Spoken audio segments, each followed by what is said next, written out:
Bien, comenzaremos a trabajar entonces con las funciones en Python. Primeramente pasaremos a definir qué son. Para ello he creado un proyecto nuevo que simplemente lo definí como funciones. Y vamos a crear dentro de este proyecto, que está vacío, un archivo de Python, que lo voy a llamar definir-funciones. Muy bien. Para empezar, ¿qué es una función y cuál es su utilidad? Dentro de la programación, una función es un bloque de código que encapsula una tarea o un grupo de tareas específicos, ¿sí? ¿Por qué motivo querríamos definir funciones? Justamente porque nos permiten a nosotros reutilizar código. Si tenemos alguna funcionalidad o tarea que la vamos a repetir varias veces en nuestro programa, en lugar de definir una y otra vez la lógica de esa tarea, podemos definirla una vez en la función y luego simplemente llamar a esa función para que se ejecute dicha tarea o funcionalidad. También nos permite establecer un principio importante que es la modularidad, en la cual nosotros podemos crear grupos de funciones que podamos exportar y luego importar en otros programas, que es algo que vamos a ir viendo en los próximos videos. Muy bien. Ahora, sin querer, ya hemos visto algunas funciones dentro de Python que están predefinidas en el lenguaje. Por ejemplo, la primera función que utilizamos es print, ¿sí? Y fíjense que nosotros no le estamos indicando al programa cómo tiene que imprimir o llamar a la consola. Simplemente la función print ya se encarga de ello y todo lo que yo le pase entre paréntesis, por ejemplo, hola mundo, se va a imprimir en la consola. Bien. Entonces esta función tiene una serie de características que tenemos que conocer. Para empezar, el nombre, esta función se llama print, ese es su nombre definido. Luego los paréntesis que le indican a Python que esto es definitivamente una función. Y entre paréntesis le estamos pasando lo que conocemos como argumento o como parámetro. Bien. Una función, depende de cómo está definida, puede recibir uno o varios argumentos o parámetros, ¿sí? Y los utiliza para realizar sus tareas internas. En este caso la función print toma este parámetro, ¿sí? Lo procesa y lo muestra en la consola como nosotros vemos aquí abajo. Tenemos otras funciones también, por ejemplo len, que habíamos visto si yo paso nuevamente una cadena, ¿sí? Por ejemplo un nombre, e imprimo esto. La función len lo que va a hacer es calcular, en base al parámetro que estoy pasando, calcular justamente cuántos caracteres tiene ese argumento. Muy bien. Entonces estas funciones que nosotros podemos llamar por su nombre y que Python las reconoce, son las funciones que ya están predefinidas en el lenguaje. Ahora lo que podemos intentar hacer, y vamos a hacer a continuación, es definir nosotros nuestras propias funciones, ¿sí? Entonces veamos un caso súper sencillo. No va a ser una función muy grande o que haga una tarea especial. Simplemente vamos a hacer una función para sumar, ¿sí? Entonces, para definir nosotros una función personalizada, tenemos que empezar con la sentencia def, que sería el acrónimo de definir, luego el nombre de la función y los paréntesis, luego los dos puntos, porque esto es un bloque, y el cuerpo de la función, que de momento vamos a agregar pas para que no tengamos un error de sintaxis. Entonces, aparte del nombre que identifica esta función y que no puede ser el nombre de una función que ya exista, tanto en Python como en mi programa, los paréntesis van a indicar que esto efectivamente es una función. Entonces supongamos que mi función lo que va a hacer acá es imprimir 1 más 2. Bien, y vamos a agregar un espacio simplemente para que haya un poquito más de legibilidad. Todo lo que se encuentra identado dentro de esta función es el cuerpo de la función que se va a ejecutar justamente cuando nosotros llamamos a esa función. Ahora, si yo ejecuto este código, vamos a ejecutarlo, fíjense que no ocurre absolutamente nada. Y efectivamente no necesita ocurrir nada, porque nosotros lo que tenemos que hacer ahora es llamar a esta función para que se ejecute. Para llamar a esta función tenemos que usar su nombre, ¿sí? Los paréntesis, y si esta función llevase argumentos tendríamos que pasarlos entre paréntesis. Así que en este caso no lleva ningún tipo de argumentos y vamos a ejecutarlo y simplemente nos devuelve 3, ¿sí?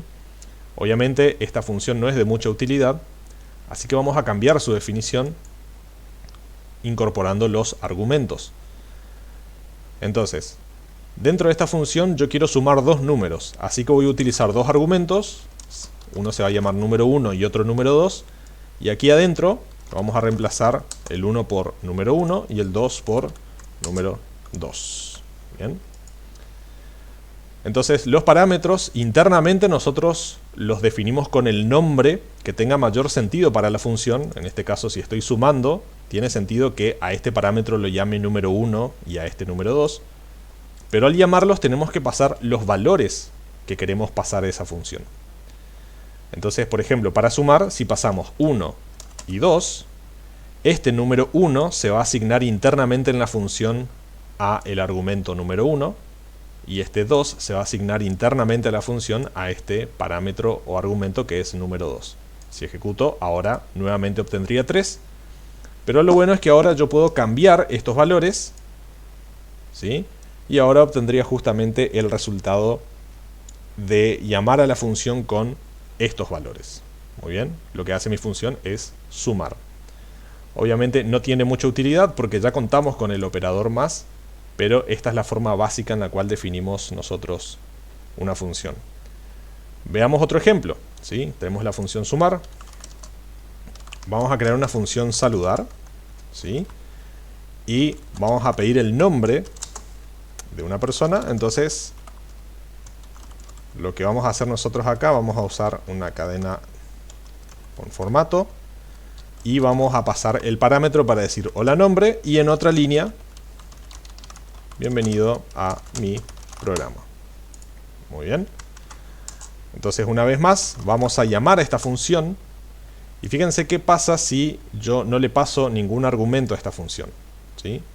Estoy obteniendo un error porque la función saludar requiere un parámetro o un argumento que se llama nombre, ¿sí? Entonces, sí o sí tengo que pasarle aquí un nombre.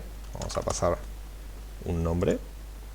Y ahora sí se ejecuta adecuadamente mi función. Hola Pedro, bienvenido a mi programa. Entonces, para llamar a una función tengo que respetar justamente los parámetros que requiere esta función. Algunos de ellos son opcionales, pero la mayoría, como en este caso, es obligatorio. Veamos un ejemplo más. Si nosotros tenemos, que dicho sea de paso, estas funciones lo único que están haciendo son imprimir valores en consola.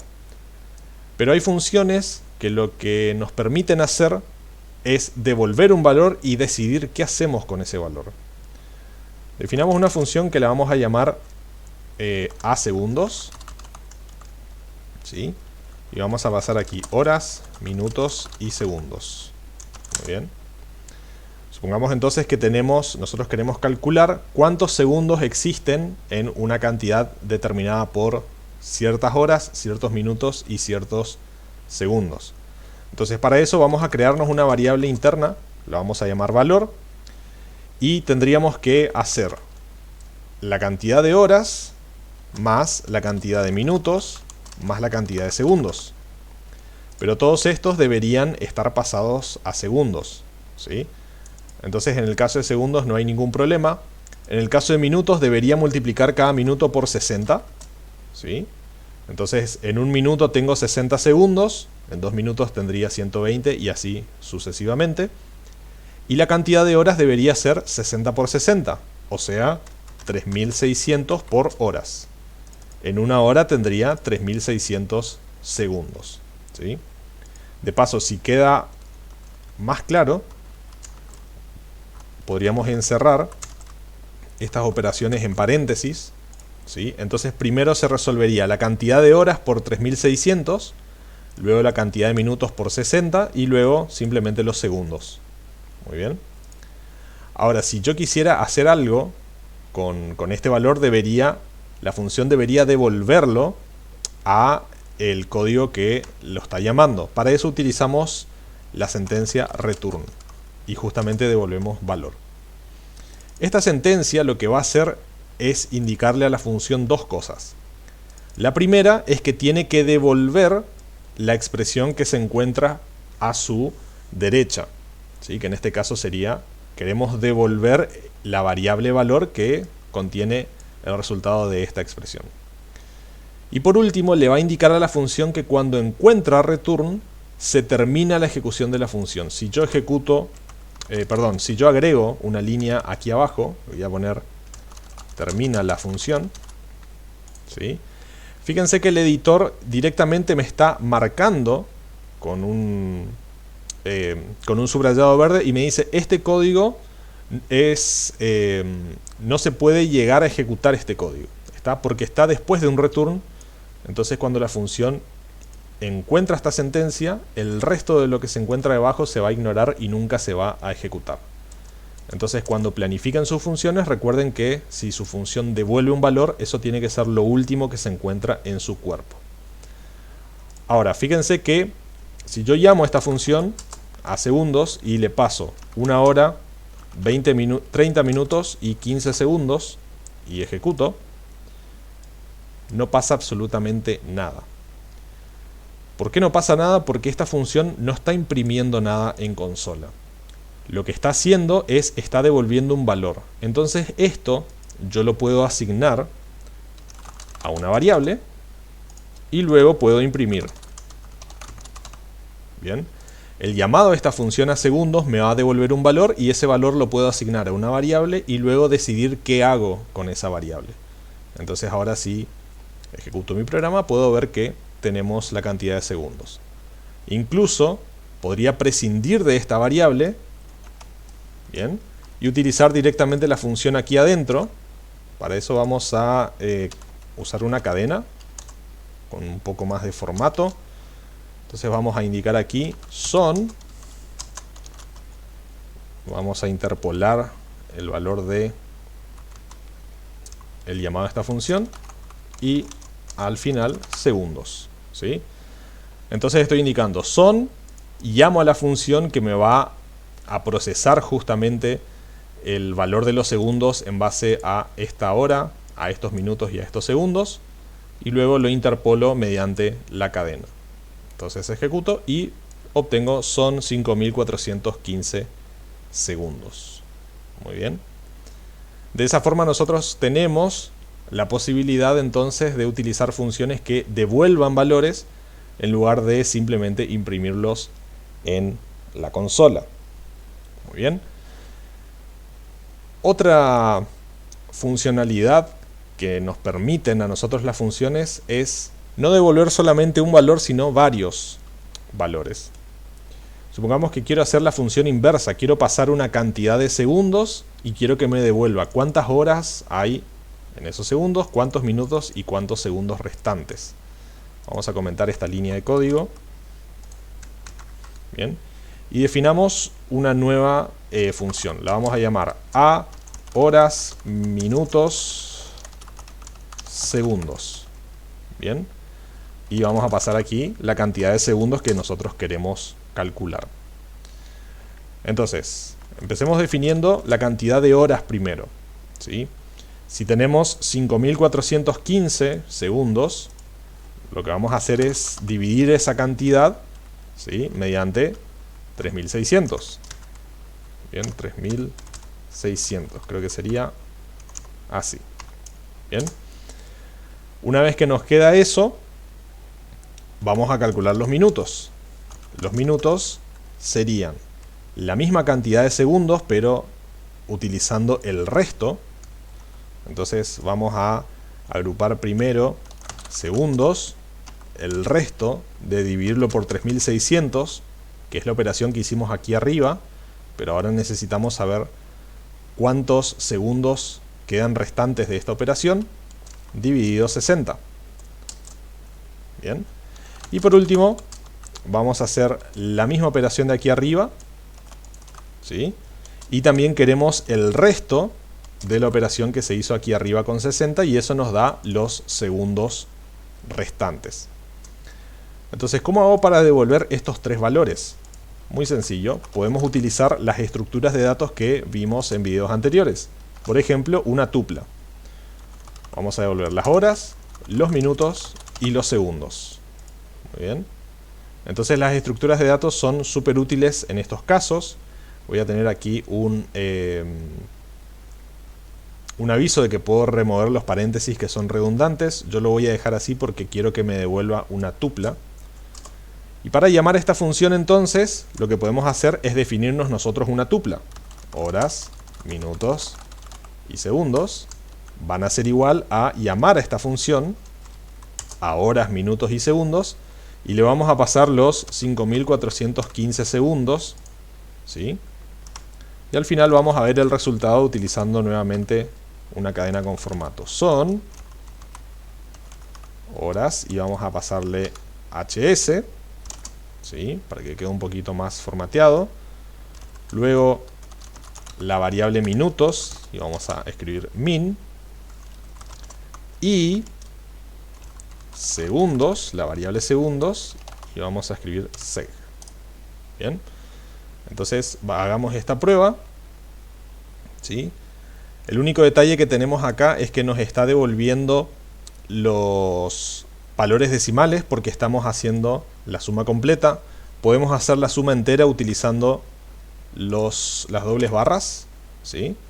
Que en este caso haríamos solamente la suma entera y eso nos devolvería la parte entera, que es lo que nosotros necesitamos. Así que ejecutamos una vez más. Son 1 hora, 30 minutos y 15 segundos. ¿Cómo sabemos si esto está bien?